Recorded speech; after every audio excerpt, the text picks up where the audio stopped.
Donc, la stoichiométrie, comme on le disait précédemment, c'est le rapport de proportion dans lequel vont réagir les différentes molécules dans une réaction. Plus concrètement, ce que ça veut dire qu'on va toujours mettre deux réactifs ou un réactif et un produit en parallèle ou deux produits en parallèle l'un par rapport à l'autre, c'est-à-dire pour voir, dépendamment de combien on en a besoin de l'un, combien de l'autre est nécessaire. Si on prend par exemple le numéro A, combien de moles de dichlore réagissent avec 5,12 moles de C6O6CR? Bien, la première chose qu'il faut faire, c'est identifier de quoi on parle ici. Le dichlore est situé ici dans l'équation, puis le C6O6CR est situé ici. Alors, ce qu'on fait, c'est qu'on les met les deux en proportion.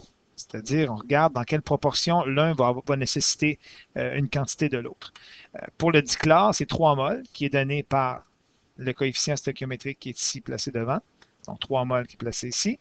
Et pour le C6 au 6CR, ça va être 2 moles. Alors, on fait 3 moles pour 2 moles, sachant qu'on a besoin de 5,12 moles de C6 au 6CR.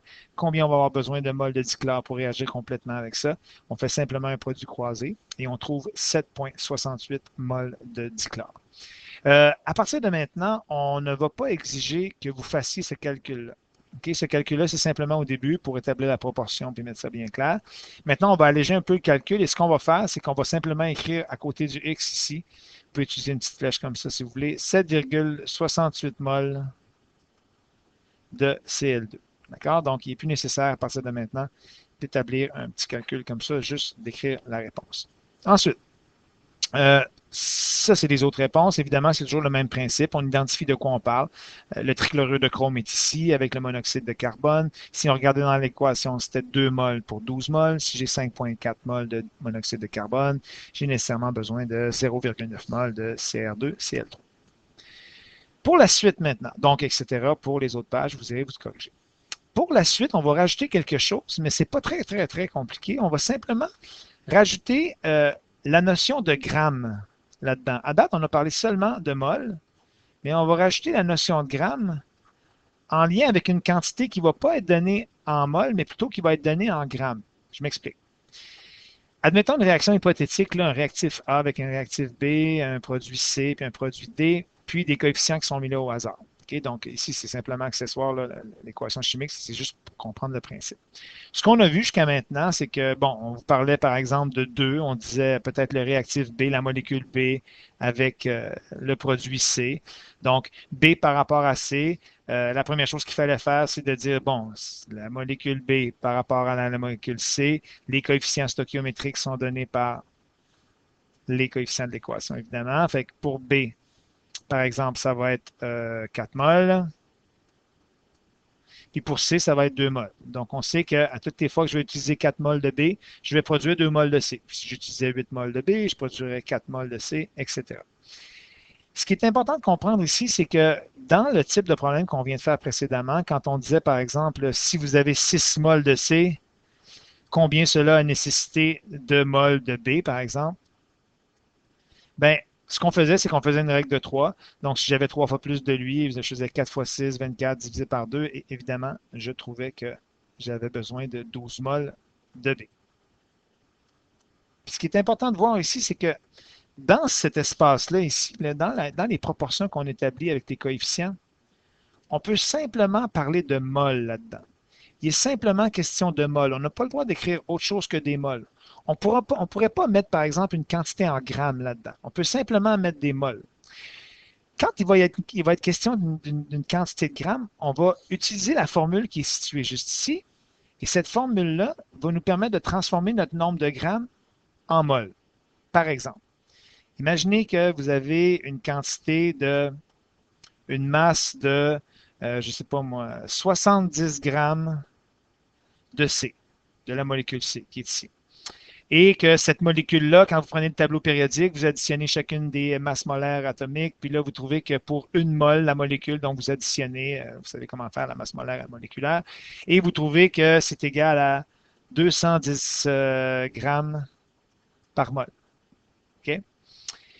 Ce qu'on va faire ici, c'est qu'on va, et là, je pourrais vous demander, si j'ai 70 grammes de C, combien cela va-t-il me produire de mol de B? Alors, ce que je fais ici, je commence par convertir ma quantité de grammes en mol. Et pour faire ça, j'utilise le calcul suivant. Je divise par la masse molaire moléculaire et je trouve 0,3 périodique, on va dire 0,33 mol de C. Ce que je vais venir faire maintenant, c'est que je vais prendre mon 0,33 dans mon calcul. Donc, on s'entend qu'ici, c'est ce qui est là. C'est un autre problème. Donc, si on enlève, si j'enlève mon ceci, je vais prendre la réponse que j'ai trouvée juste ici. Non plus, c'est pas bon. Et ce que je vais faire, je vais simplement venir l'inscrire ici. Je vais dire, j'ai 0,33 mol de C. Au lieu d'avoir dit, j'aurais pu commencer le problème en disant, pour 0,33 mol de C, combien cela va nécessiter de mol de B. Mais ce que j'ai fait, c'est que j'ai supposé que j'avais 70 grammes de cette molécule-là, sachant que la molécule, une mol, pèse 210 grammes, que j'ai calculé avec le tableau périodique. J'établis que ça équivaut à 0,33 mol de C, donc un tiers. Ce qui va se produire ici, c'est que je vais faire mon rapport de proportion. Je vais faire 4 fois 0,33 divisé par 2 et je vais trouver 0,66 mol de B. C'est simplement ça. Ici, je suis passé d'un nombre de grammes à un nombre de mol en utilisant la formule qui est située juste ici. Puis ensuite de ça, je pourrais même aller un petit peu plus loin en vous disant, bon, sachant que j'ai un nombre de mol de 0,66 de B, et que la masse molaire moléculaire de B, c'est, je ne sais pas moi, 100 grammes par mol, ben, je pourrais vous demander, j'en ai combien de grammes de la molécule B? Et là, ce que vous feriez, vous utiliseriez cette formule-là, que vous transformeriez en un nombre de masse qui est égal au nombre de mol multiplié par la masse molaire moléculaire. Et là, vous obtiendriez 0,66 multiplié par 100 et vous obtiendriez un nombre de grammes de 66 grammes de la molécule B. D'accord? Ça, c'est pour l'explication de base. Maintenant, si on fait un problème concret, à la page 5,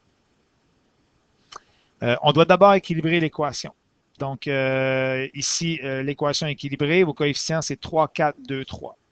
Donc, ici, les coefficients sont 3, 4, 2, 3. Souvent, c'est la première. On passe vite là-dessus parce que c'est la première étape. Parfois, on vous demande de la faire. Lors de cette réaction, quelle masse de carbone? Une masse de carbone, c'est une quantité en grammes. Je vous rappelle que les proportions stoichiométriques, c'est pour un nombre de moles. Il va falloir faire un calcul ici. Est produite par la réaction de 2,4 moles de fer. La première chose que je fais, j'identifie les réactifs ou les produits qui sont en cause ici. Je parle du fer, d'accord? Et je parle du carbone. Alors, le carbone est situé juste ici. Donc, ça, c'est mon carbone. Et ce que je fais, je commence mon problème comme d'habitude. Je regarde, bon, mon carbone en lien avec mon fer. Quel est le rapport stoichiométrique? Bon, mon carbone, c'est 3 mols. Mon fer, le fer, c'est 4 mols. Et ce qui est demandé ici, c'est quelle masse de carbone. Mais attention, comme je l'ai mentionné tantôt, là-dedans, là, je peux juste mettre un nombre de mols. Il est interdit de mettre un nombre de grammes. Présenté comme ça, là, on ne peut pas mettre un nombre de grammes là-dedans. Là-dedans, vous pouvez juste mettre des mols. On vous dit, on a 2,4 mols de fer. Alors, ce qu'on fait, c'est qu'on vient écrire 2,4 mols de fer ici. Et on va trouver avec ça un certain nombre de mols, attention, on ne trouvera pas une quantité de grammes, mais un certain nombre de mols de carbone. Alors, on fait 3 fois 2,4 divisé par 4, et ça nous donne 1,8 mol, 1,8 mol de carbone. Mais nous, on vous demandait quelle est la masse de carbone. La masse de carbone, si je sais qu'une mol de carbone dans le tableau périodique, ça pèse 12 grammes par mol, et sachant que j'en ai 1,8 mol, ce que je fais, c'est que j'établis que ma masse de carbone est égale à mon nombre de moles par la masse molaire moléculaire, 1,8 multiplié par 12. Alors, je vais trouver une masse de carbone égale à 21,6 grammes.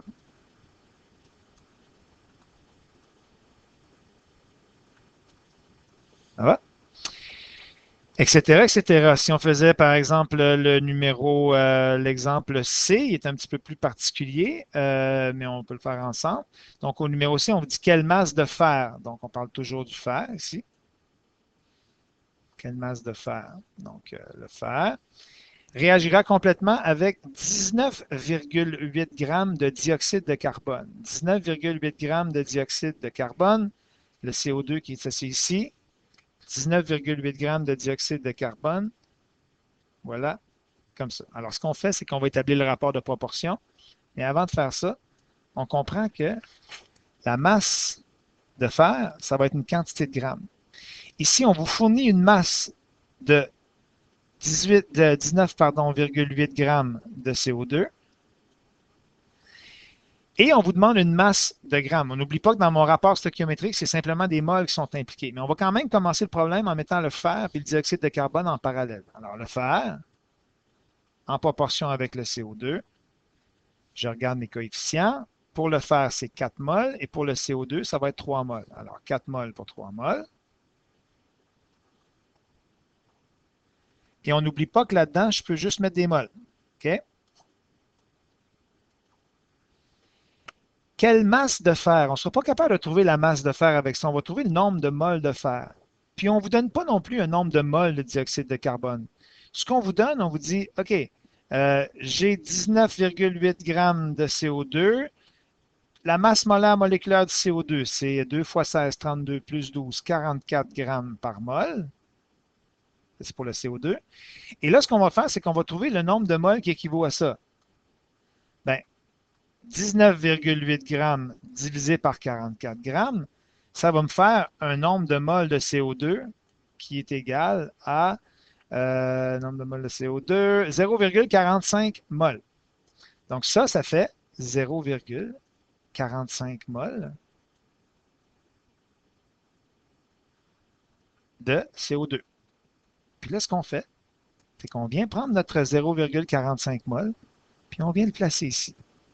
0,45 moles. Alors là, je suis bien en moles. Tout est correct. Tout est beau. J'ai un nombre de moles parce que je l'ai converti ici. Et là, on fait notre rapport de proportion stoichiométrique. On fait 4 fois 0,45 divisé par 3 et on va trouver un certain nombre de moles de fer. Alors, mon nombre de moles de fer va être égal à, le nombre de moles de fer va être égal à 0,6 moles de fer. D'accord? 0,6 moles de fer. Bien, sachant que j'ai 0,6 mol de fer, que le fer dans le tableau périodique, ça pèse 56 grammes par mol, tableau périodique, bien, je peux trouver la masse en grammes de fer à laquelle ça correspond.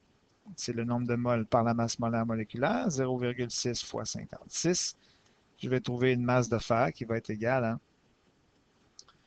0,6 fois 56, 33,6 grammes de fer. 33,6.